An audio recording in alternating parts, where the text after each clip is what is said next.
Hai, gue Disa dari Jambi. Kali ini gue mau ceritain pengalaman nyokap gue pas muda yang dikirimin guna-guna sama mantan pacarnya. Kenalin juga nyokap gue yang punya ceritanya nih. Namanya Lisa, tanpa Blackpink ya. Sejak kecil nyokap udah jadi bunga matahari. Bukan ya guys ya, bunga desa maksudnya. Jadi gak heran deh banyak cowok yang kelepek-kelepek sama Lisa aka nyokap gue. Nyokap ini punya perawakan yang hits pada tahun 80-an. Rambut ikal, punya kulit kuning langsat, dan badannya yang sintal alias kenyal, tebel, dan kenceng. Nyokap gue sering kali dapat kiriman surat dari cowok-cowok sekitar rumahnya. Isi suratnya gombalan maut gitu, tapi nyokap gak termakan sama gombalan mereka. Karena nyokap tuh udah punya bokil. Ciu! Dari sekian banyak yang ngirimin surat, nyokap masih setia sama pacarnya. Namanya Dodi.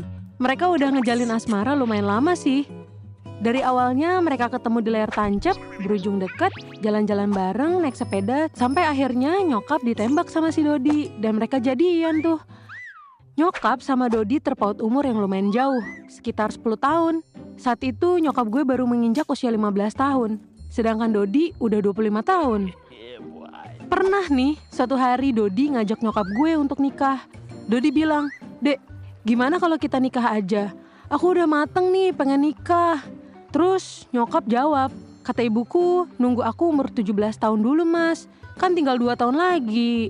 Dodi marah denger jawaban nyokap. Sambil berdiri, Dodi bilang, "Keburu bangkotan aku nunggu lama-lama. Kalau emang gak serius, ya udah."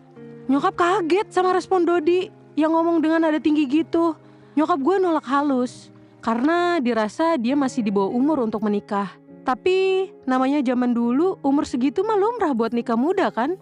Tapi nyokap memutuskan untuk tidak ingin cepet-cepet nikah karena mau menggapai mimpi-mimpinya dulu. Sejak hari itu Dodi udah gak pernah nih menjalin komunikasi lagi sama nyokap. Bak ditelan bumi. Biasanya sih Dodi ini sering main ke rumah setiap malam minggu, bawain bapak kacang rebus sambil ngopi bareng bapak. 2 bulan berlalu, Dodi bener-bener gak ngehubungin nyokap gue lagi. Siang hari, nyokap gue dikejutin dengan kabar si Dodi kalau Dodi akan ngelamar Indah, yang mana dia masih temannya nyokap juga. Keren ya, tanpa kabar tiba-tiba ngelamar orang. Tentu aja nyokap gue sedih dan kecewa yang mendalam melihat itu semua. Gimana enggak, nyokap cinta banget sama Dodi, tapi Dodi malah ngelamar temennya. Suatu hari, nyokap gue lagi cuci baju di sungai. Tiba-tiba Dodi datang nyamperin dan terjadilah percakapan. Dodi bilang, "Kalau kamu tahu aku ngelamar orang lain, harusnya kamu marah dan cegah itu, bukan malah diem seperti nggak